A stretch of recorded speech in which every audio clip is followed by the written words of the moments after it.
Matapos ang ilang buwang labanan, sa wakas ay naggawang makalusot ng Russia. Ang Pokrovsk ay muntik nang bumagsak.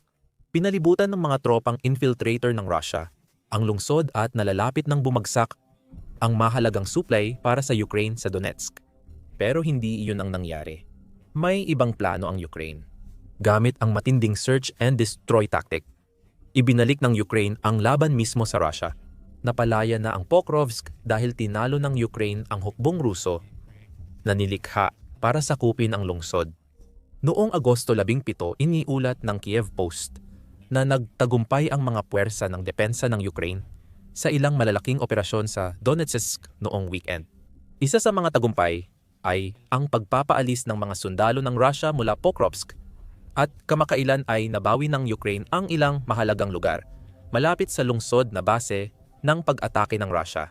Naglakad sina Pangulong Vladimir Putin ng Russia at Pangulong Donald Trump ng United States sa pulang carpet sa Alaska papunta sa pagpupulong kung saan tatalakayin ang pananaw ng Russia sa kapayapaan sa digmaan sa Ukraine. Kumilos na ang Ukraine sa sarili nitong paraan. Lahat ng kapangyarihan ni Putin sa Donetsk ay nawala na ngayon. Nabigo ang opensiba ngayong tag-init. Paano tayo napunta rito? Nagsimula ang lahat sa Pokrovsk, isa sa pinakamahalagang lungsod sa digmaan sa Ukraine. Mula nang ituon ni Putin ang karamihan ng kanyang pansin sa pagsakop sa Donetsk, naging susi sa kanyang estratehiya ang pagsakop ng Russia sa Pokrovsk. At madali namang makita kung bakit. Ayon sa ulat ng Euronews noong Setyembre 2024, mahalaga ang Pokrovsk para sa Ukraine nang magsimula ang mga pag-atake rito. Sa Donetsk, di matukoy kung gaano kahalaga ang Pokrovsk para sa Ukraine at Russia ayon sa Euronews. Isa ang Pokrovsk sa mga pangunahing kuta ng Eastern Front ng Ukraine. Ang lokasyon nito sa heograpiya ay hindi lang ito ginagawang isa sa pinakamahalagang sentro ng lohistika, kundi nakakatakot din itong lapit sa tinuturing na malalim na likuran ng Ukraine. May punto siya. Ang Pokrovsk sa gilid ng Donetsk ay mabuti at masama para sa Ukraine. Naging sentro ng lohistika ang lungsod para sa mga tagapagtanggol ng Ukraine sa silangang rehiyon. Lahat ng supply, tropa, bala at armas ay dumaan sa Pokrovsk. Pinapayagan nito ang Ukraine na palakasin ang depensa laban sa patuloy na pag-atake at pambobomba ng Russia sa lungsod at paligid nito. Para sa Russia, mahalaga ang lungsod dahil sa simbolismo at estratehiya nito. Ang pagsakop sa Pokrovsk ay magdudulot ng malaking problema sa supply ng Ukraine sa Donetsk. Kung wala ang lungsod, mas mahaba at delikadong ruta ang dadaanan ng supply at sundalo ng Ukraine papunta sa kanilang frontline positions. Laging mahalaga ang oras sa digmaan. Ang pagkaantala ng 1 o 2 araw ay maaaring mangahulugan na ang isang posisyon na sana ay naipagtanggol ay bumagsak. Gusto ng Russia likain ang sitwasyong ito sa pagkontrol ng Pokrovsk. Hindi natin pwedeng balewalain ang malaking simbolikong halaga na binibigay ni Putin at ng mga sundalo niya sa lungsod na ito. Tulad ng itinuro ng Reuters sa isang artikulo noong Hulyo 23, madalas tawagin ng Russian media ang Pokrovsk bilang pintuan papasok sa Donetsk. At may magandang dahilan para dito. 124 milya lang ito mula sa administratibong hangganan ng Donetsk. Ito ang linyang kailangang marating ng Russia kung nais nitong angkinin ang buong kontrol sa Donetsk. Tulad ng sinasabi nitong nagawa na nila sa kalapit na Luhansk. Marating ang hangganang iyon at makukuha ni Putin ang kinakailangan niyang paninindigan upang palakasin ang kanyang argumento na dapat ibigay ang Donetsk sa Russia sa mga negosasyong pangkapayapaan. Kontrolado ng Russia ang 70% ng rehiyon.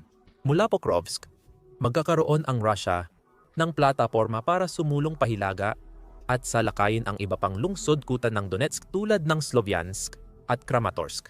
Kung bumagsak ang mga iyon, maaaring ilipat ng Russia ang focus sa gitnang Ukraine. Kung bumagsak ang Pokrovsk, unti-unting makakalapit ang Russia sa Kiev araw-araw.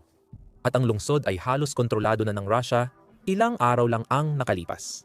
Noong Hulyo 22, iniulat ng Kiev Independent na nakalusot na ang mga sundalo ng Russia sa depensa ng Ukraine at nakapasok sa Pokrovsk. Kinumpirma ng isang hindi pinangalanang sundalong Ukrainian sa pahayagan na nakapasok na ang Russia sa lungsod.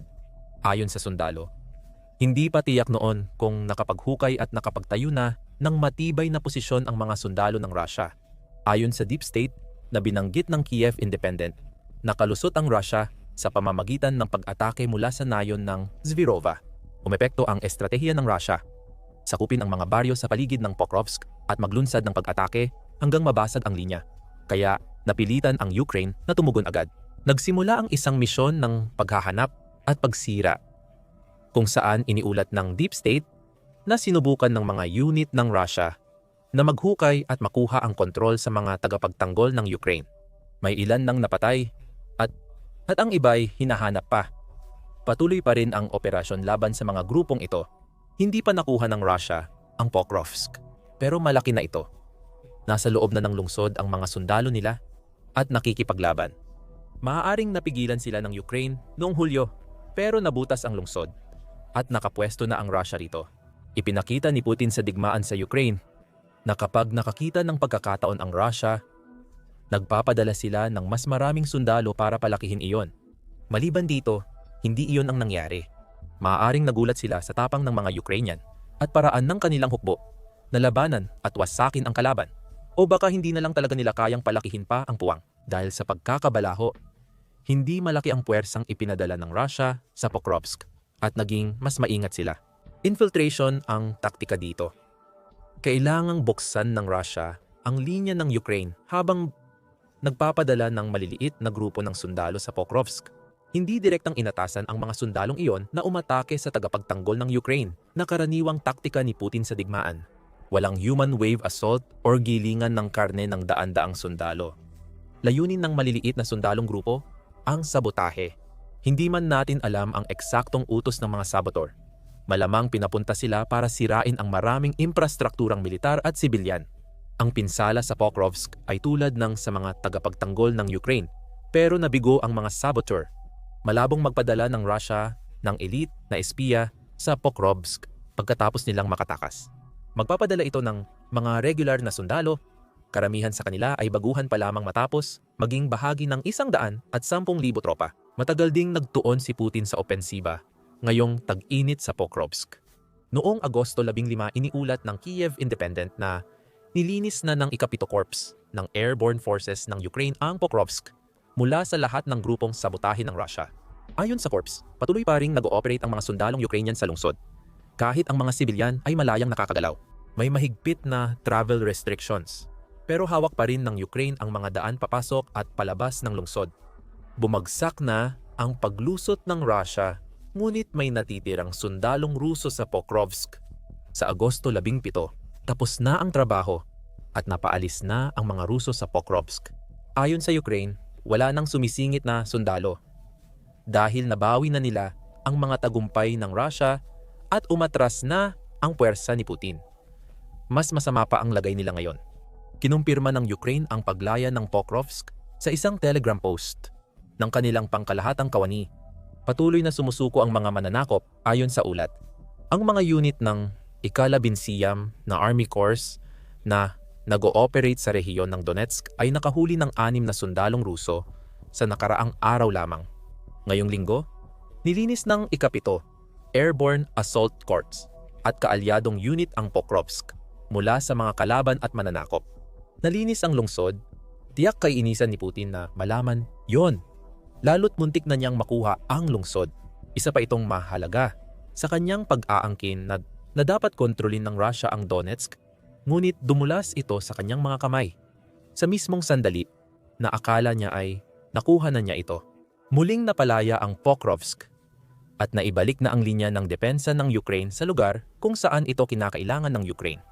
Mas masama ngayon ang kalagayan ng Russia kaysa bago pumasok ang mga tropa nito sa Pokrovsk. Hindi iyon palihim na pahiwatig, kasabay ng pagpapaalis sa kanila mula sa lungsod, umatras din ang mga sundalo ng Russia sa ilang pamayanan sa paligid ng Pokrovsk, ayon sa General Staff. Mula Agosto 16 dahil sa magkasanib na aksyon ng mga unit at dibisyon ng Sandatahang Lakas at National Guard ng Ukraine, bahagi ng ISAS Corps ng Azov National Guard. Nalinis na ang mga pamayanang Prushka, Rybizny, Novovodiana, Petrovka, Pasela, Zoloty at Kolodzyaz sa Donetsk, ayon sa ulat ng Ukraine. May ilang mahalagang punto. Una, tandaan ang ulat ng Kiev Independent na kinumpirmang nakapasok ang tropang Ruso sa Pokrovsk. Iyon ay noong Hulyo 22, kung sakaling nakalimutan mo. Ayon sa General Staff ng Ukraine, tumagal ng higit sa 2 araw ang kontra-atake ng Ukraine. Pinagsamang pagsisikap ito, kung saan nabawi nila ang ilang pamayanan sa paligid ng Pokrovsk at napaalis ang mga sundalong Russian mula sa lungsod. Nakikita natin dito ang matagumpay na kontra-atake ng Ukraine na nakapalibot sa ilang tropang Ruso at grupong saboteur sa Pokrovsk. Madali lang. Bawiin ang mga pamayanang tumulong at maisasara mo ang puwang na nilikha ng Russia. Naipit at pinuksa ng Ukraine ang mga sundalo at saboteur ng Russia. Diyan papasok ang pangalawa nating natutunan. Nagawang gamitin ng Ukraine ang taktika ng Russia laban dito. Nabanggit natin na inookupa ng Russia ang mga lugar sa paligid ng Pokrovsk para magsimula ng pag-atake mula sa iba't ibang direksyon. Malamang bahagi ng planong iyon ang mga pamayanang pinalaya ng Ukraine sa labas ng lungsod. Binaliktad ng Ukraine ang pag-atake ng Russia at nabawi ang teritoryong nakuha ng Russia bago palibutan ang mga sumalakay na Ruso. Sabi nga namin, kaya ng Ukraine ang anumang kaya mong gawin, Ginoong Putin. Isa pang masamang balita ang tinanggap ng Russia mula Agosto. Matapos bumagsak ang kanilang tagumpay sa pagpasok sa lungsod, matagal nang nais kontrolin ni Putin ang lungsod at mga kalapit nito. Malaki ang naging pagkalugi ng Russia. Hahayaan naming ang pangkalahatang staff ng Ukraine ang magbigay sa inyo ng buod sa pamamagitan ng kanilang post sa Telegram. Sa pangkalahatan, bilang resulta ng aktibong mga aksyon sa operational zone ng course, nagkaroon ng malaking pagkalugi ang kalaban sa kanilang mga tauhan. Noong Agosto 16, 910 ang nasawi, 335 ang sugatan at ginagamot, at 37 ang bihag. Idagdag lahat para sa kabuuan. Umabot sa 1,282 Ruso ang nasawi sa isang rehiyon ng Ukraine sa loob ng 12 araw. Nasa 106 na kaswalti bawat araw dulot ng epektibong kontra-atake ng Ukraine. Dagdag pa sa pagkatalo ni Putin sa Pokrovsk, hindi lang sundalo ang nawala sa Russia. Marami ring kagamitan ang nawala. 8 tangke ng Russia ang nasira sa kontra-atake ng Ukraine sa Pokrovsk. Kasama rin ang 6 armored vehicles, isang multiple launch rocket system, 18 kanyon, 100 at 3 sasakyan at motorsiklo, at 71 unmanned aerial vehicles ng Russia. Hindi lang ito tagumpay ng Ukraine, kundi pagdurog din sa mga sundalong Ruso na sumugod sa Pokrovsk. Paano nga ba nagawa ng Ukraine ang lahat ng ito? Gumamit ang Ukraine ng isang lihim na sandata. Sasabihin namin sa inyo kung ano iyon maya-maya lang. Una, pagtuunan natin ang estratehiya ng Ukraine. Nabanggit ang taktikal na aspeto, kung saan ang pagsakop sa mga pamayanan mula ika-4 hanggang ika-16 ng Agosto ay naging susi para mapaalis ng Ukraine ang mga Ruso sa Pokrovsk. Nabanggit din natin ang mga taktika ng Ukraine sa paghahanap at pagsira, kasama ang unang Azov Corps ng Ukraine sa Seek Destroy mission. Pero tinawag nila itong Search and Strike. Pareho lang din ang ibig sabihin nito.